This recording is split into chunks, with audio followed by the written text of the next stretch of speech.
تو رمضان پھر کیا ہے؟ 3 چیزوں کا مجموعہ ہے. ایک تو ہے سیام، جس کو آپ نے میں نے سمجھنا، جو ہم ماشاءاللہ بچپن سے ہی سنتے سناتے رکھتے رکھاتے آئے. دوسری چیز قرآن ہے، اور تیسری چیز قیام اور دعائیں. شہر رمضان الذی کہہ کر اللہ نے یہ بتا دیا کہ رمضان قرآن کا مہینہ ہے. جس رمضان میں قرآن آ گیا ہدایت آ جائے گی. لکھ لیجئے، ایک چھوٹی سی بات شعور سے بولنے والی ہوں. ایک تو وہ ہماری ڈیٹ آف برتھ تھی جس دن ہم پیدا کیے گئے، DOB بہت اہم ہوتی ہے، ہر جگہ استعمال ہوتی ہے، ہمارے ڈاکیومنٹس پورے ہی نہیں ہوتے اس کے بغیر. ایک ڈیٹ آف برتھ ہماری ہدایت کے اعتبار سے بھی ہوتی ہے. امام شافعی رحمہ اللہ کی طرف ایک قول منسوب کیا جاتا ہے کہ 2 دن انسان کی زندگی میں بہت ہی اہم ہوتے ہیں. ایک وہ دن جس دن وہ پیدا ہوتا ہے، ظاہر بات ہے کہ کچھ نہ ہونے سے ہو گیا. هل اتى على الانسان حين من الدهر لم يكن شيئا مذكورا. ہم کوئی قابل ذکر چیز ہی نہیں تھے اپنے پیدائش میں آنے سے پہلے، کسی کو پتہ بھی نہیں تھا.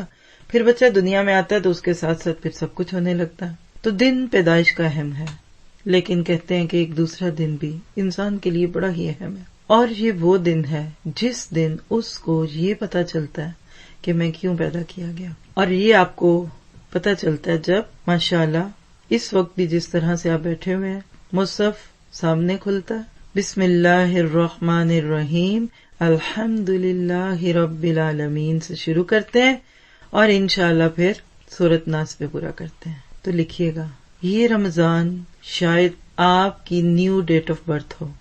آپ میں سے جو لوگ کئی سال سے قرآن کے ساتھ شعوری طور پہ جڑ چکے ہیں، سمجھنے لگ گئے ہیں، اور جڑنے کو میں آسان کر دوں نئے ساتھیوں کے لیے کہ یہ جڑنا کیا ہوتا ہے، کیونکہ قرآن سے تعلق کی ہمارے کلچر میں بہت ساری مثالیں ہیں، بہت کچھ ہے، لیکن یہ جڑنا نہیں سمجھ آتا.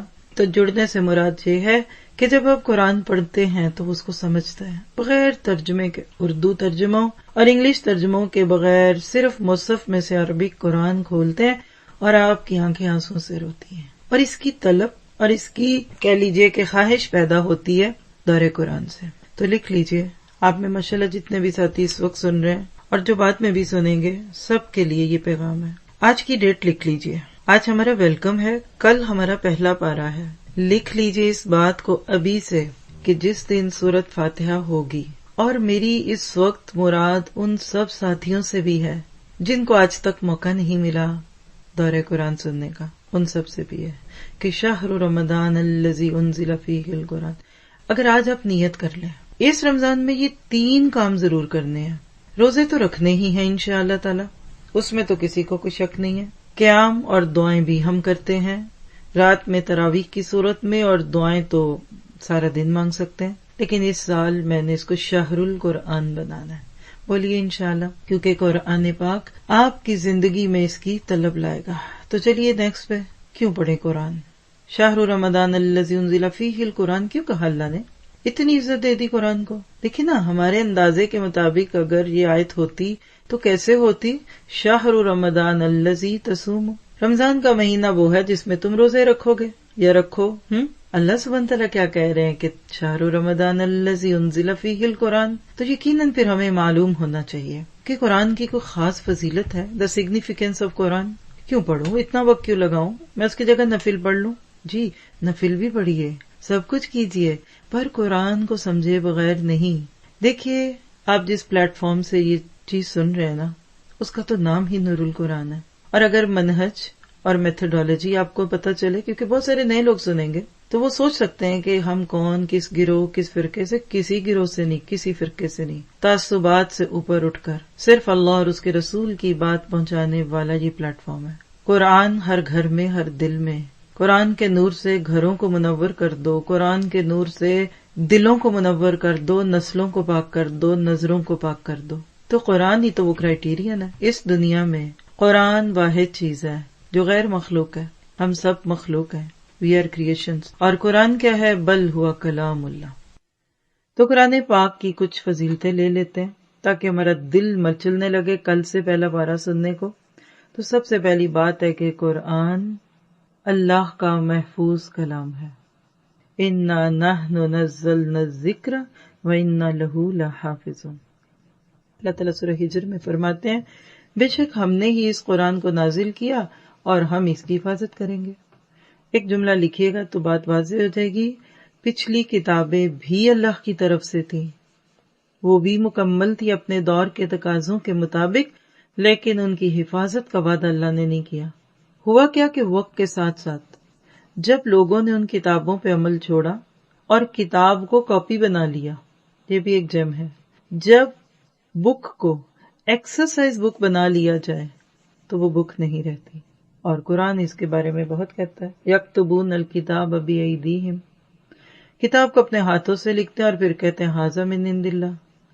تو آج تو یہ تک نہیں پتا کہ اصل میں کتاب کس زبان میں نازل ہوئی تھی. آپ پچھلی 4 الہامی کتابوں کو دیکھیے جو بڑی معروف ہیں قرآن سمیت. قرآن کی زبر زیر محفوظ ہے. آپ کوئی بھی کام کریں، میں بھی اور آپ بھی، چاہے ہم کھانا بنائیں، چاہے ہم ٹیکنیکل پہ ہوں، چاہے ہم کسی کی مدد کریں، ہمیں اس بات کی شیورٹی چاہیے ہوتی ہے کہ جو کام میں کروں گی، جو خدمت مجھ سے لی جائے گی، اس کو سیکیور رکھا جائے گا، اس کو ضائع نہیں کیا جائے گا، اس سے فائدہ اٹھایا جائے گا.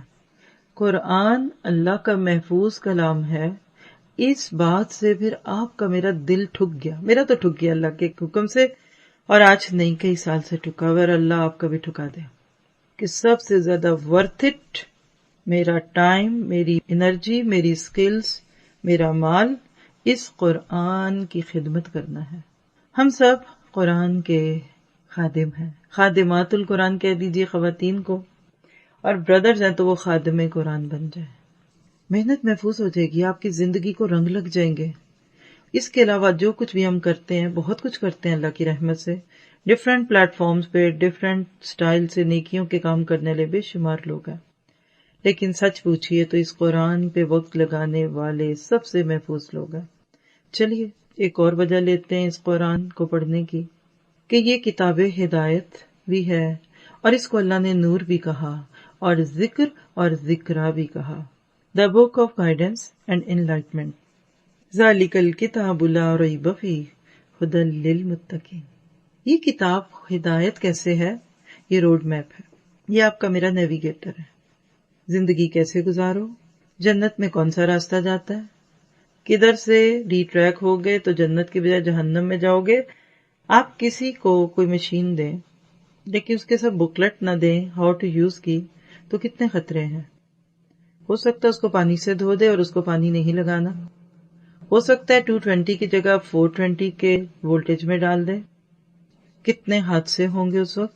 تو جیم لکھیے، اس سے بھی بڑے حادثے اس وقت ہوتے ہیں جب لوگ قرآن کو کتاب ہدایت بنانے کی بجائے صرف وظیفوں کی کتاب، برکت کی کتاب، صرف قسمیں کھانے کی کتاب، اس کو صرف برکت کے لیے پڑھنے کی کتاب، اور بیٹیوں کی شادی کے موقع پر اس کو سر پہ رکھنے کی کتاب بنا لیں.